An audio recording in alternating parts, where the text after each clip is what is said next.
명절은 좀 복된, 우리가 인사하듯이 새해 복 많이 받으세요 이러듯이 좀 복된 말씀을 전해야 하는데, 그렇지 못합니다.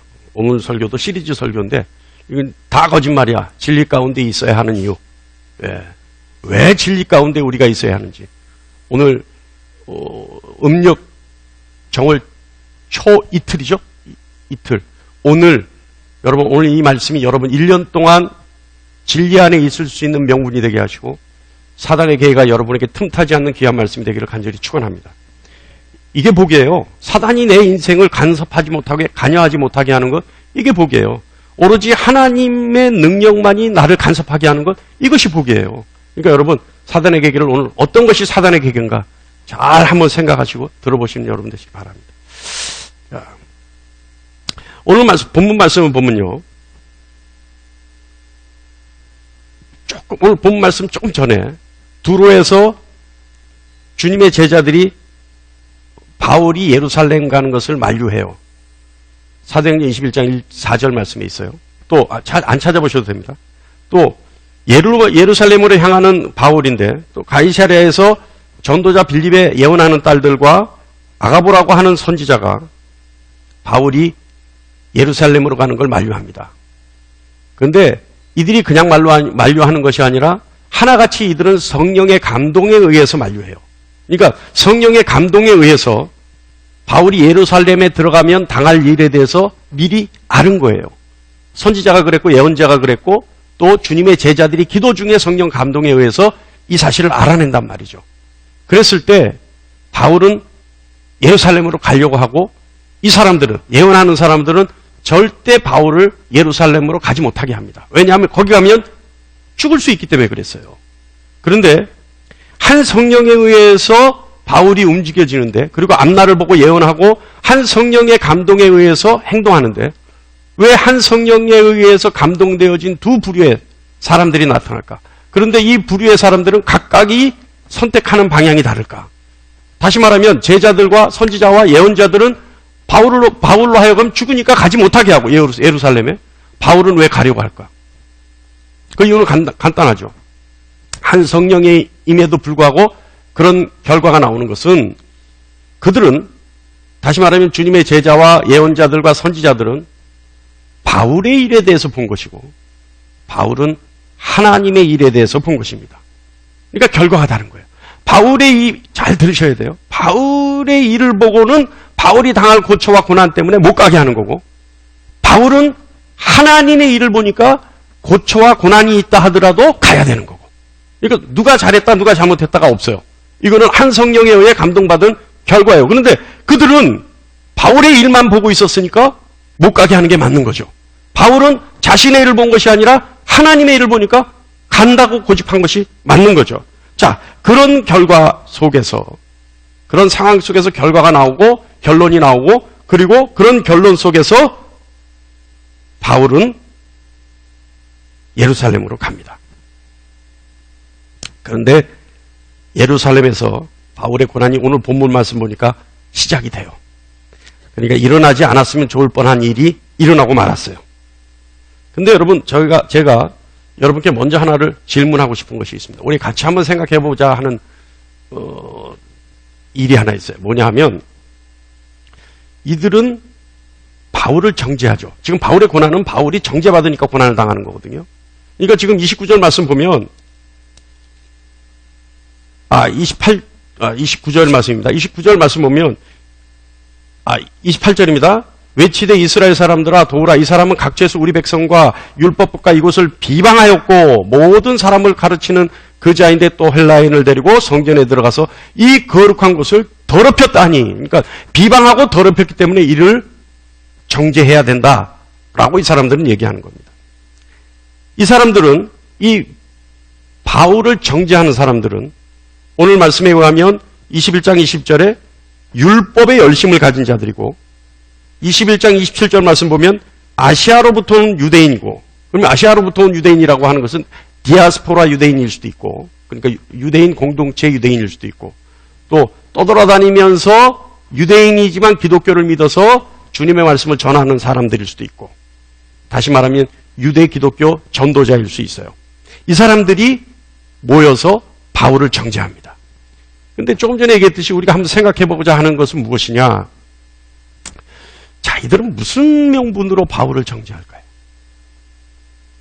도대체 이들은 무슨 명분을 가지고 어떤 진리를 가지고 바울에게 앙심을 품고 바울을 공격할 수 있을까요?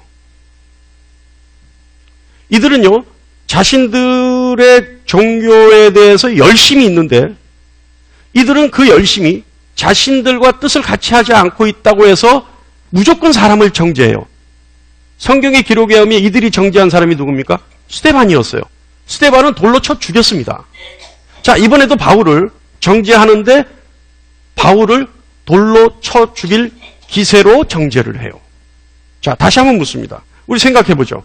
이들은요, 무슨 명분으로 사람들을 정죄하고 해칠까요? 이들이 그런 권한을 받았나요? 이들은 그런 어떤 지위와 자격과 권력이 있습니까? 아무것도 없어요. 아무것도 없는데 이들은 바울을 자신들과 뜻을 같이 하지 않는다고 해서 정죄하려 해요. 뭘까요, 이게? 이게 여러분, 우리가 흔히 이야기할 수 있는 종교성이라고 하는 겁니다. 이 종교성은요, 세상의 많은 전쟁이 이 종교성에 의해서 이루어집니다. 일어납니다. 그리고 명분이 됩니다. 자, 이 종교성요, 종교의 열정이 강하면 강할수록 과격해질 수 있는데 오늘날의 교회에서도 흔히 찾아볼 수 있는 것이 이겁니다. 잘 한번 들어보세요. 이 종교성은요, 여기에 열심을 가지면 자신의 신앙을 검증한다고 생각들을 해요. 그러니까 거기 어떤 이슈에 열심으로 참여하면 내 신앙이 이것으로 평가받아 이렇게 생각한다는 거예요. 자, 어떻게 그런 마음을 가질 수 있느냐? 그 어떤 이슈에 참여함으로써 신의 뜻을 아는 존재가 되고 신의 뜻에 순종하는 존재가 된다고 생각합니다. 다시 말하면 신과 밀접한 관계를 맺고 있다고 생각합니다. 예를 하나 들어볼까요? 요즘은 그게 정례화된 행사처럼 보여주는데 서울시청 앞에서 성소수자라는 이름의 동성연애자들 또는 변태성욕자들이 거기서 축제를 하죠. 그죠? 축제를 하죠. 아세요? 모르세요? 아시고 계시죠? 저는 그들을 비하하려고 하는 것도 아니고 그들도 구원의 대상이라는 관점에서 얘기하는 겁니다. 자, 그런데 그런 행사가 일어날 때 반드시 거기에 피켓을 들고 나가는 사람들이 있어요. 반대한다고. 이거는 잘못된 것이라고 반대한다고 피켓을 들고 나가는 사람들이 있어요. 그 사람들이 누군지 압니까? 많은 기독교인들이에요. 저는 그것이 잘했다, 잘못했다고 얘기하는 것도 아닙니다. 우리가 좀 더 본질을 정확하게 보자고 하는 의도입니다. 저는 그 행사를 나가는 기독교인들을 가엾게 생각합니다. 그리고 주님의 사랑의 본질을 모르는 사람들이라 생각합니다. 그런데 그들은 피켓을 들고 나가서 그들을 반대하는 데모하는 것을 자기 신앙에 대한 열심으로 생각을 합니다. 그리고 그것을 가지고 자기 신앙의 깊이를 증거한다고 생각합니다. 무슨 뜻인지 아세요? 저는 우리 교회에서 그때 그런 행사가 서울역에서 그런 행사를 한다고 할 때 서울시청 앞에서 우리 교회 성도들에게 했던 얘기가 있습니다. 우리는 그들의 영혼을 위해서 이 자리에서 눈물로 기도하자. 동성연애자고 성소수자들, 변태성욕자들 그들도 주님의 사랑에 의해 구원받아야 될 사람들이다. 피켓을 들고 나가서 그들을 반대할 것이 중요한 것이 아니라 그들을 위해 눈물로 기도하는 것이 더 중요한 것이다. 그리고 그들도 우리의 형제고 우리의 자매다. 만약에 내 자식이, 내 형제가, 내 일가가 그곳에 나가서 축제를 벌이고 있다면 과연 내 자식 앞에서 피켓을 들고 반대할 수 있겠느냐? 내 자식이라면 눈물로 기도하고 끌어안아 쓰다듬을 것 아니냐? 그런 마음으로 눈물로 기도해야 되는 것이 기독교인의 본연의 자세다. 기억하십니까, 여러분? 기억하는 분 계시죠? 그게 맞는 거라고 저는 생각하는 거예요. 그런데 그것을 피켓을 들고 나간 분들이 잘못했다 얘기하는 거 아닙니다. 이 종교성이 그것을 정당화시켜버려요. 오히려 그것을 반대하는 것이 아니라 더욱더 주님의 사랑으로 그들 앞에서 눈물로 기도하는 모습이 정말로 주님의 사랑을 증거할 수 있는 일임에도 불구하고 그것을 강하게 부정하고 강하게 반대하면 할수록 더 내 신앙이 증명을 받고 내가 더욱더 신앙감이 투철한 사람으로 증거할 수 있다 생각한다는 거예요. 이게 종교성이에요. 이 같은 적극적인 참여, 신앙의 깊이를 가름하는 척도가 된다고 생각하는 거죠. 그렇기 때문에 종교를 등에 업은 전쟁은요, 과격합니다. 그리고 말할 수 없이 잔인합니다. 왜냐하면 잔인하면 잔인할수록 자신의 신에 대한 충성이 증명된다라고 생각하기 때문에 그렇습니다. 적극적으로 참여해서 명분이 생기면요, 그때부터는 인간 자신의 의지가 아니라 자기가 하는 행동은 신의 의지라고 생각합니다. 두 번째는요, 자신의 행위의 정당화를 이루어냅니다. 조금 전에 말했듯이 자신들의 행위가 신의 뜻이라고 생각하는 거예요. 그리고 자신들의 행위가 신이 부여한 권리라고 생각하게 되는 겁니다. 오늘 말씀은 예를 들어서 하는 말이니까 그의 행동이 잘했다, 그의 행동이 잘못했다 이런 얘기를 하는 것이 아닙니다. 그냥 그 내용이 무슨 내용인지만 좀 들어달라는 뜻에서 예를 듭니다. 제가요, 부교육자로 섬기던 교회에서 건축을 하는데 제가 원래 세상에 있을 때 주특기가 건축이었어요. 건축 디자인을 공부했던 사람이니까 또 건설회사를 운영했던 사람이니까 그 교회가 성전 건축을 할 때 저에게 총감독의 직분을 맡겼어요. 정말 한 2년간 열심히 했습니다. 땅 매입하는 것부터 허가 내는 것부터 전부 다 제 손으로 이루었습니다. 그 2년 가까이 걸렸어요. 안 되는 땅에, 건축이 안 되는 땅에 건축을 하기 때문에 그랬어요. 그래서 수원시에 가서 시장님 만나 뵙고 용인시 가서 시장님 만나 뵙고 구청장들 만나고 다 제가 해서 그들을 마음을 바꾸고 그들이 허가를 내게 해줬어요. 그러고 나서 이제 건축 시작하는데 어떤 건축업자로부터 전화가 왔습니다. 여러분 이건 누구를 폄하하려고 하는 얘기 아닙니다. 그냥 그대로만 봐주십시오. 저한테 그래요. 전도사님, 그 교회에서 왜 충성하세요? 그래요. 그래서 왜 무슨 일이 있어요? 사장님 그랬더니 담임 목사님이 전도사님 뒷조사하고 다니는데 뭐하러 충성하세요? 그래요. 무슨 뒷조사를 해요? 그랬더니 담임 목사님이 전도사님이 업자들한테 돈 받아가는지 안 받아가는지 그 뒷조사하고 다니는데 뭐하러 그 교회에 충성합니까? 덮어놓고 전도사님 의심하는데 저는 제가 그랬습니다. 전도사님 그런 거 원하는 분도 아니고 자기 돈으로 커피 사는 사람이다. 절대 그런 사람 아니다. 저는 그렇게 했습니다마는 아무리 생각해도 이거는 아닌 것 같습니다. 전도사님 거기서 충성하는 건 아닌 것 같습니다. 전도사님이 2년 가까이를 얼마나 열심히 뛰어다닌 걸 제가 하는데 어떻게 그렇게 될 수가 있습니까? 저는 그 다음 날로 사임을 하고 그 교회를 나왔습니다. 여러분 이게 무슨 얘기를 하고자 하는 거냐면요. 부패 또는 오류를 막기 위해서 사람의 뒷조사를 할 수 있는 인권유린의 행위도 정당화된다는 얘기예요. 이해하십니까? 무슨 얘기인지? 그러니까 자신이 신앙을 증거하기 위해서 자신의 신앙을 지키기 위해서 상대를 무시하고 상대를 의심하고 상대를 폄하시키는 것도 정당화될 수 있는 것이 종교성이라는 겁니다. 그런데 여러분 이런 것들이요 오늘날 교회에도 얼마나 만연한지 몰라요. 그리고 이 종교성은요 면죄부를 줍니다. 면죄부가 뭐냐면 모든 행위가 종교 안에서 이루어지면 정당화돼요. 아까 얘기했죠. 종교성에 의해서 일어나는 전쟁은 잔인하고 극악무도해져요. 과격해져요. 그럼에도 뭐예요? 그들은 잘하고 있다고 생각하는 거예요. 왜? 자신이 믿는 신을 위해서 이 전쟁을 하고 있기 때문에. 그래서 아까 얘기했죠. 과격하고 잔인하면 잔인할수록 더 자신의 신에게 충성한다고 생각하는 거예요. 그러니까 이 모든 행위가 정당화되기 때문에 그렇습니다. 모든 행위가 신의 뜻과 결부돼요. 또 위임하였기 때문에 다시 말하면 신이 나에게 위임하였기 때문에 내가 당당하게 행할 수 있다고 생각합니다. 더 무서운 것은 자신들의 행위가 신께 드리는 제의적 성격이라고 믿기 시작하는 거예요. 이 제의적 성격이 뭐예요?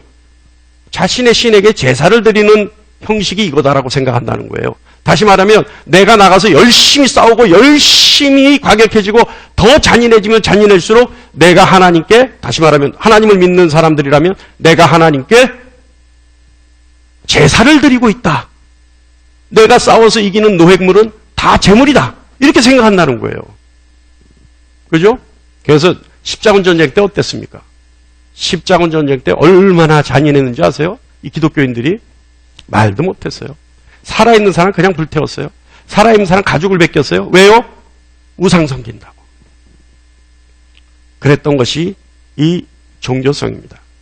그렇기 때문에 자신들이요, 신의 병사, 신의 백성, 신의 자녀가 되었다고 생각해요. 잘 들으셔야 돼요, 여러분. 이게 지금 우리에게도 일어나는 일이라니까요.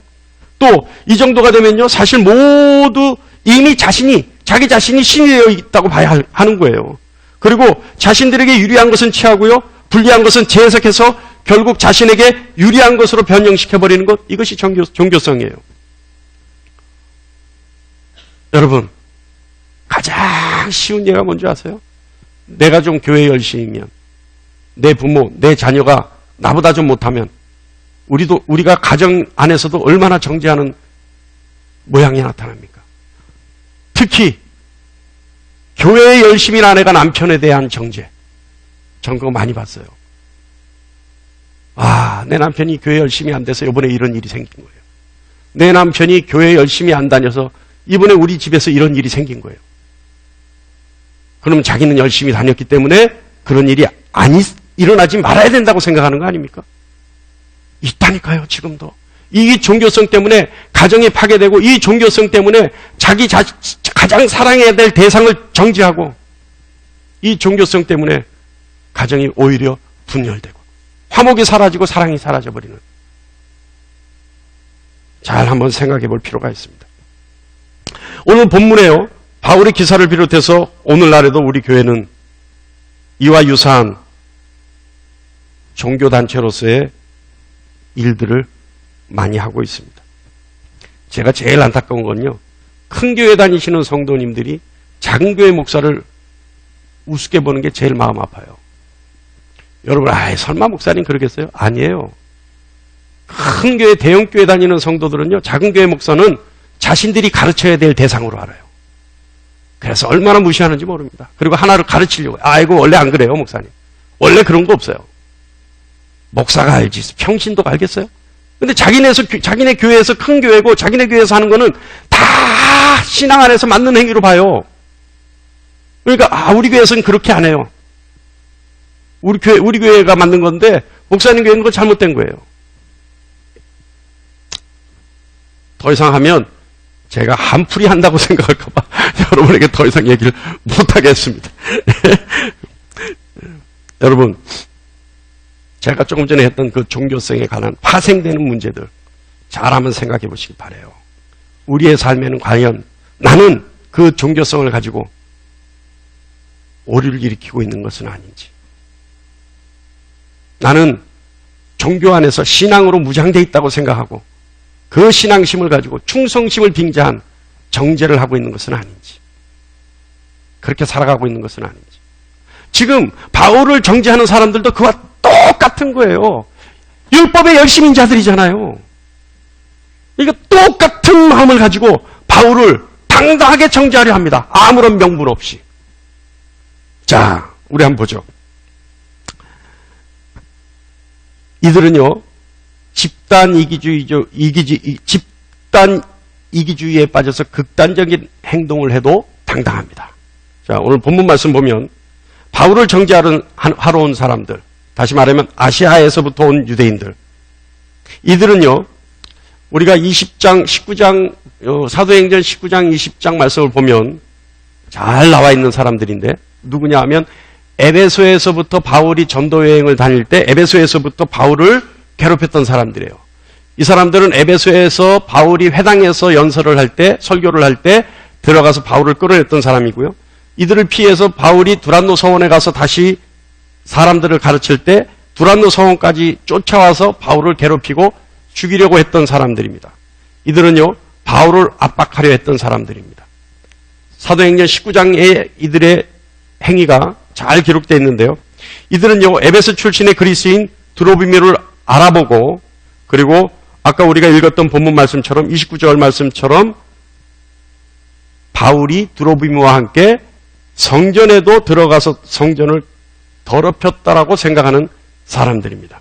이들은요, 오순절을 지키기 위해 순례자로서 예루살렘에 와 있는 사람들입니다. 아시아에서 온 유대인들이 바울을 발견하고 소동을 일으키는 것이 오늘 본문 말씀입니다. 아마도 바울이요, 예루살렘으로 끝까지 많은 사람들이 말렸는데도 불구하고 예루살렘으로 오려고 했던 이유가 이곳에는 오순절을 맞이해서 순례자들이 많으니까 바울이 일일이 다니지 않더라도 한 곳에 외부에서부터 다 오는 사람들 앞에서 예수님을 증언하면 오히려 더 극적이고 더 큰 전도의 효과가 있겠다 판단했던 것 같아요. 그래서 바울이 무슨 일이 있어도 이곳에 오려고 했던 것 같습니다. 자, 그런데 아시아에서 온 유대인들, 이 무리들이요, 선동해서 바울을 붙잡으려고 하는 과정이 오늘 본 말씀입니다. 그런데 이 과정을 보면요, 사단의 방법과 아주 비슷한 것을 우리는 볼 수 있습니다. 사단의 방법은 뭘까요? 무엇이 사단의 방법일까요? 사단 역시요, 사람들의 생각을 지배하려고 합니다. 다시 말하면 사단은 사람의 생각을 통해 일하려고 합니다. 그리고 사단의 생각을 받은 사람이 사단이 해야 될 일을 대신해 주는 것이 사단의 괴계의 방법입니다. 제일 쉬운 예를 들어볼까요? 사단이 해야 될 짓을 대신해 준 사람, 성경의 대표적인 인물이 있어요. 그 누굴까요? 그가 바로 가룟 유다입니다. 사단의 일을 대신해 줘야죠. 그런데 가룟 유다가 사단이 해야 될 일을 가룟 유다가 대신해 주죠.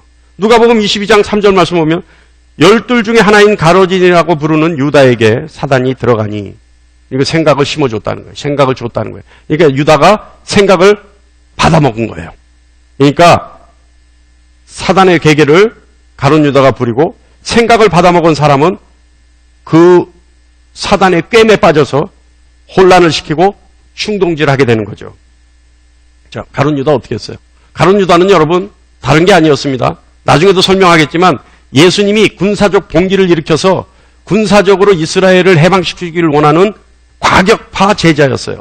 그러니까 예수님이 무슨 일이 있어도 그가 가지고 있는 리더십을 발휘해서 많은 이스라엘 사람들을 모으고 이스라엘 사람들을 훈련시켜서 군사적으로 반란을 일으켜서 로마의 모든 압제로부터 해방되기를 원하는 것이 가룟 유다가 예수님을 따라다닌 이유입니다.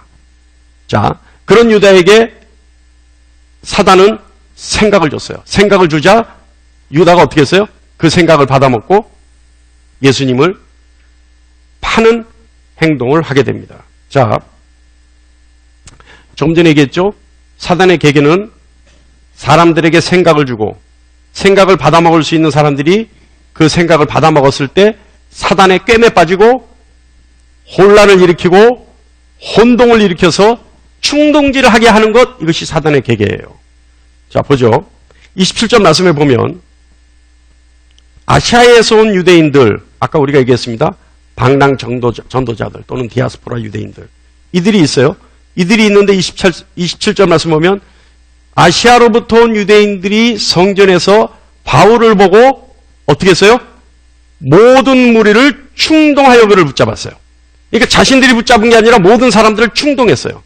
이 충동이란 말의 뜻은 선동이라고 하는 말과 유사합니다. 아주 비슷합니다. 이 충동과 선동의 뜻은 뭐냐면 의도적으로 자신들의 뜻을 이루어낼 목적으로 사람들에게 소동을 일어나게 하는 것, 사람들의 소동을 일으키는 것, 이것이 충동이고 선동입니다. 그러니까 자신의 뜻을 이루기 위해서 사람들을 막 혼란시켜서 사람들이 들끓게 일어나게 하고, 그래서 그 사람들의 힘으로 자신의 뜻을 이루는 것, 이것이 선동, 충동입니다. 자, 오늘 아까도 얘기했지만 저는 어떤 반대와 찬성을 얘기하는 것이 아닙니다. 아주 좋은 예를 들기 위해서 하는데 그것이 어쩔 수 없이 그렇게 비춰질 수 있으니까 여러분 이해하고 들어주십시오. 저는 이 자리에서 정치적인 얘기 하려고 하는 것도 아닙니다. 그런데 우리가 다 알고 있는 사건이기 때문에 이렇게 얘기하면 여러분 쉽게 알아들을 것 같아서 얘기합니다. 예를 듭니다. 자신의 뜻을 이루기 위해 사람들을 혼돈시키고 혼미하게 해서 충동질을 하고 자신의 의도, 뜻을 이루기 위해서 사람들의 무리를 충동질하고 그래서 그들이 일어나서 자신의 뜻을 이루게 하는 것, 이것이 충동, 선동이라고 했어요. 제일 좋은 예가 언제인 줄 압니까? 광우병 사태가 났을 때 수많은 사람들이 광화문에 모여서 촛불을 들고 미국 소고기 수입하면 다 미쳐서 죽는 줄 알고 데모했어요. 그랬죠? 그런데 우리가 미국 소고기 먹고 나서 미친 사람이 있습니까? 한 사람이라도 지금 있나요? 그때 그 정도 소동이면요, 지금쯤은 한 10만 명은 죽었어야 돼요. 미국 소고기 먹고 미쳐서 10만 명쯤은 죽었어야 그 정도 소요하고 그 정도 소동에 걸맞는 숫자가 나와야 되는 거예요. 근데 지금까지 몇 년이에요 벌써? 10년 넘었죠? 한 명도 죽은 사람이 없어요. 이것이 뭐예요? 충동이고 선동의 좋은 예예요. 그때 누가 그렇게 했는지 모르겠어요. 그러나 어떤 무리가 있어서 그 무리가 사람들을 자신의 의도를 이루기 위해서 사람들에게 충동하고 선동해서 자신의 뜻을 이루어내는 것. 오늘 본문에 있는 이 사람들이 그 얘기를 하는 거예요. 그런데 행동을 하는 거예요. 자, 유대인들이요, 아시아로부터 온 유대인들, 바울 하나 죽이는 것 아무 문제도 아니에요. 상당한 무리예요. 상당한 숫자예요. 그런데도 불구하고 자신들만으로도 충분한데 왜 사람을 선동하고 충동했을까요? 이유가 있을 거 아니에요. 아시아로부터 온 유대인들이 자신들의 힘만으로도 바울을 정죄할 수 있는데 왜 사람들을 충동질 시켰을까요? 여기엔 또 다른 이유가 있어요. 뭐냐 하면 자신들의 행동에 정당성을 갖기 위해서 다수의 의견으로 결론 지어지면 그것의 정당성을 받을 수 있기 때문에, 그래서 사람들을 선동하고 충동하는 겁니다. 그래서 다수의 무리로 하여금 그 뜻을 관철시키고 그래야지만 명분을 가질 수 있기 때문에 그렇게 하는 겁니다. 그래서 선동하는 겁니다.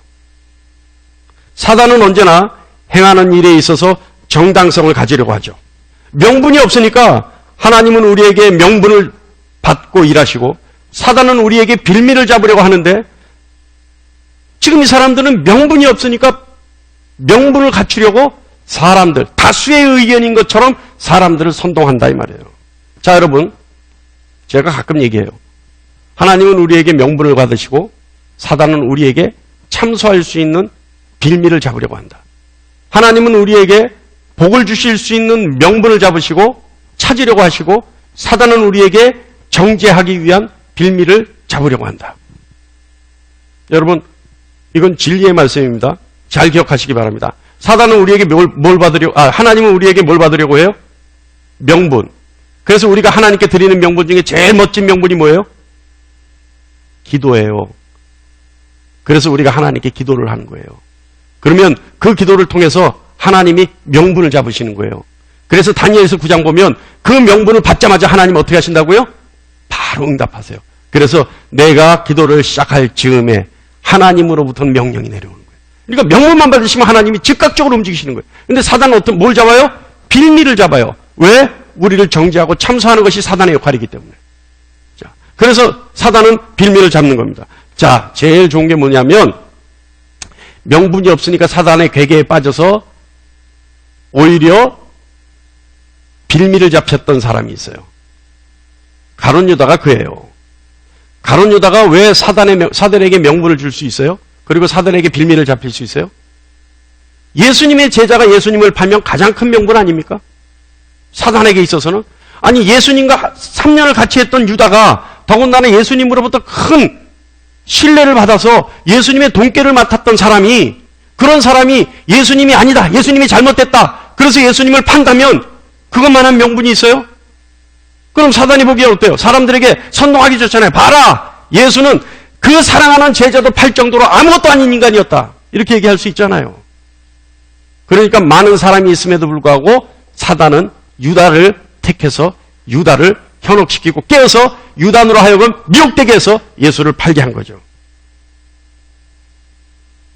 사단은요, 자신들의 계계에 힘을 얻지 못할 경우 오히려 또 분열을 시킵니다. 그래서 힘을 분산시켜버려요. 잘 들으셔야 돼요. 사단의 계계가 뭔지. 그래서 자신들이 뜻이 관철되지 못하면 그 가정을 미워하게 만들어요. 그래서 분열시켜요. 교회도 사단의 계계가 먼저 들어와서 어떤 하나님의 뜻을 가지고 하나님의 일을 하는 사람들을 몰아내게 하고 힘들게 하고 어렵게 하는데 그것이 아니라 더 똘똘 뭉치게 되면 그래서 오히려 사단의 계계가 무너질 것 같으면 그 뜻이 관철될 것 같지 않으면 그 다음에 방법은 분열시키는 거예요. 자, 28절 말씀 볼까요? 사단의 계계가 어떤지. 자, 28절 말씀 봅니다. 외치되 이스라엘 사람들아 도우라 이렇게 얘기해요. 이스라엘 사람들 이제 선동하고 충동질하죠. 도우라 이래요. 그리고 뭐라고 충동질하냐면 첫 번째 거짓을 동원해서 언어를 혼동시키죠. 뭐라고 하냐면 28절 말씀에 우리 백성을 비방했다. 바울이 우리 백성을 비방했다고 얘기해요. 여러분, 바울이 다니면서 이스라엘을 비방했습니까? 바울이 다니면서 이스라엘 비방한 적이 있나요? 바울은요, 오히려 언제나 회당에서 복음을 전했어요. 이 말은 이스라엘을 존중했고 이스라엘의 회당을 존중했다는 얘기예요. 그런데 그런 바울이 이스라엘을 비방했다고 얘기해요, 이들은. 그리고 오히려 바울이요, 회당에 들어가서 연설을 하고 설교를 하고 회당에 들어가서 교육을 할 때 회당장이 회심을 해서 회당장이 예수님을 믿게 만드는 일도 있었어요. 그죠? 그런 일도 있었는데 바울이 이스라엘을 비방했습니까? 바울은 이스라엘을 비방한 적이 없어요. 다만 복음을 받아들이지 않으면 아무리 하나님의 선민이고 하나님의 자녀고 하나님의 백성이라 하더라도 심판을 면치 못한다는 말은 했죠. 자, 바울이 하지 않았던 일과 한 일을 잘 기억하시기 바랍니다. 바울은 이스라엘을 비방하지 않았어요. 그런데 뭘 했다고요? 아무리 하나님의 선민이라 하더라도 예수를 믿지 않으면 심판을 면치 못한다는 말을 했어요. 이것이 비방이라면 바울이 비방을 한 겁니다. 잘 들으세요. 두 번째는요, 율법을 비난했다라고 했어요. 율법을 비난했다. 28절 말씀 보면 도우라, 이 사람은 각처에서 우리 백성과 율법과 이것을 비방하였다. 자, 먼저 율법을 비방했다. 바울이 율법을 비방한 적이 있습니까? 바울은 율법을 비난한 적이 없어요. 단 한 번도 없어요. 오히려 율법이 맞고 예수 그리스도가 오히려 그 율법의 완성이다라는 얘기는 한 적이 있어요. 그런데 이스라엘 민족에게는 하나의 정서가 있습니다. 그것이 무슨 정서냐 하면 율법이 곧 자신들이에요. 자신들이 곧 율법이에요. 왜요? 하나님이 자신들에게 율법을 맡겼기 때문에.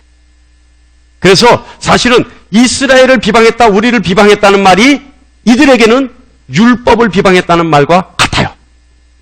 이해하십니까? 그러니까 이스라엘을 비방하고 율법을 비방했다. 그런데 어떻게 보면 또 이들의 관점에서 바울이 율법을 비난한 것 같은 일은 있죠. 뭘 했어요? 할례를 행하지 말라고 했어요. 할례가 구원의 징표가 아니라고 했어요. 할례를 행하지 않아도 된다라고 얘기했습니다. 그죠? 그런 의미에서는 율법을 비난했습니다. 세 번째, 이것을 비난했다. 바울이 성전을 비난했습니까? 성전은요, 하나님의 임재의 상징입니다. 그래서 성경에 언약궤가 있을 때 사람들은 성전에 가서 그 언약궤 앞에 제사를 드림으로 뭘 했어요? 속죄의 제사를 드릴 수가 있었어요. 이스라엘 민족에게 있어서는 성전이 그들이 회복될 수 있는 유일한 장소가 성전이에요. 그들이 구속의 역사를, 다시 말하면 구속의 은혜를 받을 수 있는 유일한 장소가 성전이었어요. 바울은요, 성전을 더럽혔습니까? 그러진 않았죠. 다만 우리가 29절 말씀 보면 이들이 착각은 일으켰어요. 드로비모를 바울이 성전으로 데려간 줄 착각했어요.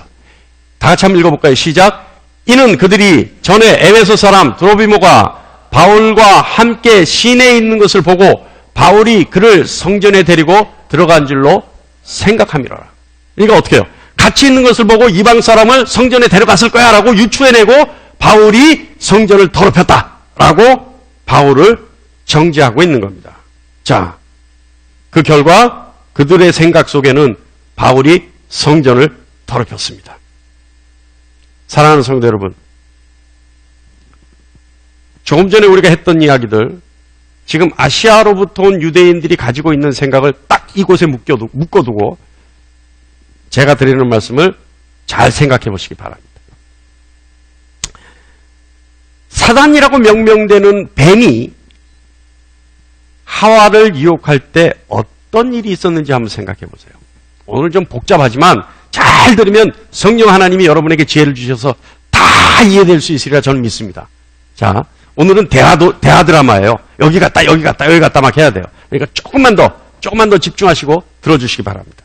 자, 아시아로부터 온 유대인들이 바울을 정죄한 의미, 왜 그렇게 했는지 여기다 딱 놔두고 이제는 창세기 3장으로 가는 거예요. 창세기 3장. 뱀이 하와를 유혹할 때 했던 말 뭐라고 했느냐? 선악과를 따먹으라 그랬어요. 하와에게. 그리고 하와에게 뭐라 그랬냐면 너희가 그것을 먹는 날에는 너희 눈이 밝아져 하나님과 같이 되어 선악을 알 줄 하나님이 아심이라. 그 말을 들으니까 하와가 어떻게 했어요? 그 선악과의 열매가 먹음직도 하고 보암직도 하고 지혜롭게 할 만큼 탐스러워졌어요. 그러니까 하나님처럼 될 것 같은 멋진 나무 열매였어요. 그랬을 때 하와가 선악과를 따먹습니다. 따먹었는데 무슨 일이 있었어요? 죽었습니까? 하나님이 정령 죽으리라, 반드시 죽으리라 하신 말씀이 이루어져서 하와가 죽었나요? 아담이 죽었나요? 아니에요. 사단이 뭐라 그랬어요? 너희 눈이 밝아져 하나님과 같이 될 줄 하나님이 아심이라 했어요. 자, 창세기 3장 7절 말씀 보면 이에 그들의 눈이 밝아져 기록되어 있습니다. 선악과를 먹은 결과 아담과 하와가 눈이 밝아져 버렸어요. 그리고 창세기 3장 22절 말씀 보면 하나님이 말씀하세요. 보라, 이 사람이 선악을 아는 일에 우리 중 하나같이 되었으니. 자, 선악과를 따먹은 결과 어떻게 됐습니까? 뱀의 말대로 그대로 이루어졌죠. 뱀의 말을 한번 올려주세요.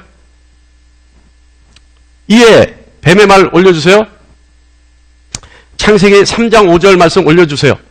자, 창세기 3장 7절 말씀 보면 너희가 그것을 먹는 날에 너희 눈이 밝아져. 그런데 3장 7절 말씀 보면 이에 그들의 눈이 밝아져. 그리고 3장 5절 말씀 보면 하나님과 같이 되어 선악을 알 줄 하나님이 아심이라. 창세기 3장 22절 보면 보라, 이 사람이 선악을 아는 일에 우리 중 하나같이 되었으니. 사단이 하와를 유혹할 때 했던 말 그대로 다 이루어져 버렸잖아요. 그죠? 사단의 계계는요, 여러분, 전혀 근거 없이 유혹하지 않습니다. 어떤 근거를 가지고 유혹하죠. 그러나 그거는 진리가 아닙니다. 사단은 영적 존재임에도 불구하고 하나님의 뜻, 하나님의 일을 전혀 알지 못하는 무지한 존재입니다. 자, 누가복음 22장 3절 말씀 볼까요? 누가복음 22장 3절 말씀 다 같이 한번 읽어볼까요? 시작.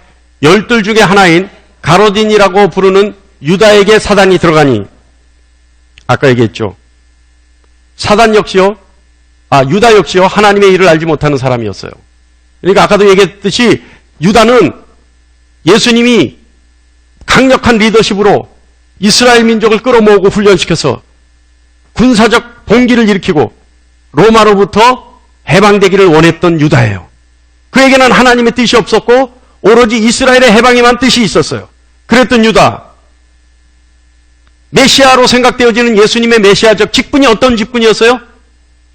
장군이고 군사적 봉기를 일으키는 강력한 리더십을 가진 예수님이어야 됐어요. 근데 예수님이 이스라엘을 해방시키는 건 뭐였어요? 영적인 해방이었어요.